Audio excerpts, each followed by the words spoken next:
Les États membres de la Confédération des États du Sahel sont à l'avant-garde de la lutte contre le terrorisme qui constitue à la fois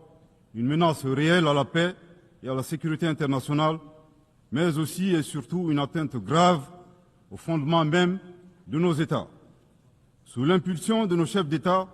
les forces de défense et de sécurité des 3 pays de la Confédération AES travaillent étroitement dans un élan de collaboration et de complémentarité sans précédent et sont portés par un engagement commun et une mutualisation des efforts pour endiguer le fléau du terrorisme. Cette nouvelle dynamique, articulée autour du renforcement des capacités opérationnelles de nos forces de défense et de sécurité, à travers un recrutement massif, une formation adéquate et la fourniture d'équipements appropriés, produit chaque jour des résultats encourageants sur le terrain, confirmant ainsi toute la pertinence de notre décision souveraine de nous mettre ensemble pour combattre nos ennemis communs. À la différence de certains États qui ont ouvert des couloirs de passage sur leur territoire aux terroristes, en vue d'attaquer d'autres pays ou d'offrir leur territoire comme base arrière, les pères fondateurs de l'AES, par engagement panafricaniste et dans le souci de préserver les intérêts de leur population, ont décidé de sécuriser leur pays tout en évitant une propagation de la menace vers d'autres régions africaines, voire dans le monde, effectuant ainsi un véritable travail de sécurité publique régionale et mondiale. Il ne fait l'ombre d'aucun doute que par leur sacrifice, les vaillantes forces de défense et de sécurité de l'AES contribuent à la sécurité d'autres régions, notamment les pays situés sur la côte ouest africaine. Nous saisissons cette opportunité pour nous incliner devant la mémoire des victimes civiles et militaires de l'insécurité dans le Sahel. L'approche souverainiste mise en œuvre s'inscrit dans le cadre de la vision portée par les chefs d'État de l'AES dédiée à la sécurité de nos États, suite au retrait des forces internationales. Défiant tous les pronostics et loin de se saborder, nos pays ont fait preuve d'ingéniosité en se fondant sur le substrat historique, géographique et la capacité de résilience des peuples confédérés qui, malgré plus d'une décennie de crise sécuritaire et humanitaire, continuent de démontrer une force exceptionnelle d'engagement patriotique. En somme,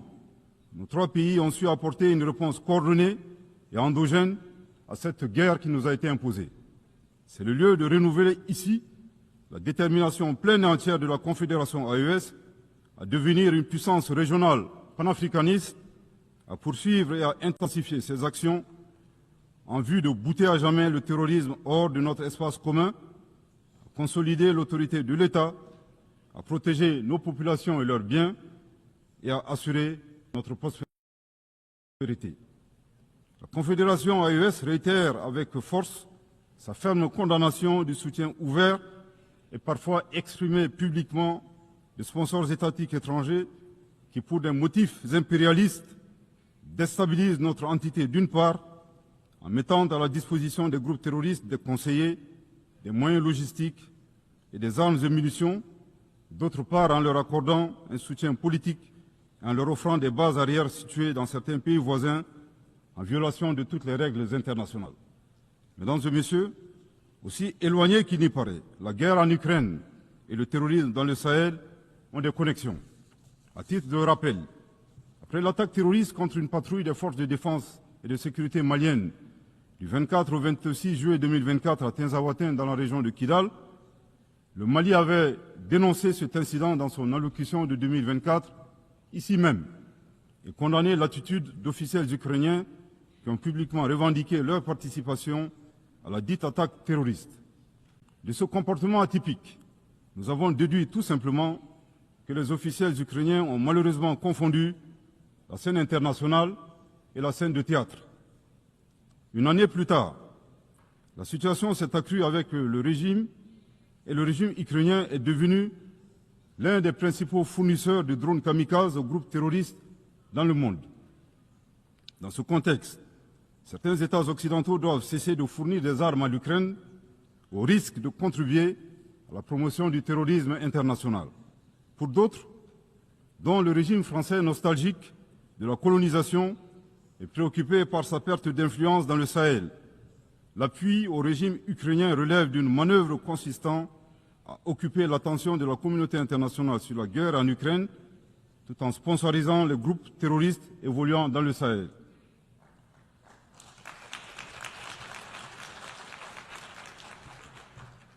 Fidèle au principe de la Charte des Nations Unies, le Mali avait, le 15 août 2022, saisi le Conseil de sécurité des Nations Unies en vue d'une réunion du Conseil afin que mon pays puisse fournir des preuves irréfragables du soutien de la France aux activités terroristes. Jusque-là, la requête est demeurée sans suite, alors que leurs actions de sabotage continuent à divers niveaux. Il est temps d'agir pour que les responsables de ces violences soient identifiés et confondus, que les résolutions soient traduites en engagements concrets, que l'espace sahélien soit définitivement sécurisé et que les ressources du Sahel bénéficient aux populations du Sahel. Les institutions internationales, au premier chef l'ONU, ont été créées au lendemain de la Seconde Guerre mondiale pour protéger les peuples contre les excès de violence, les logiques d'anéantissement et les génocides silencieux. Il est grand temps que la conscience mondiale se réveille et que les institutions internationales prennent leur part de responsabilité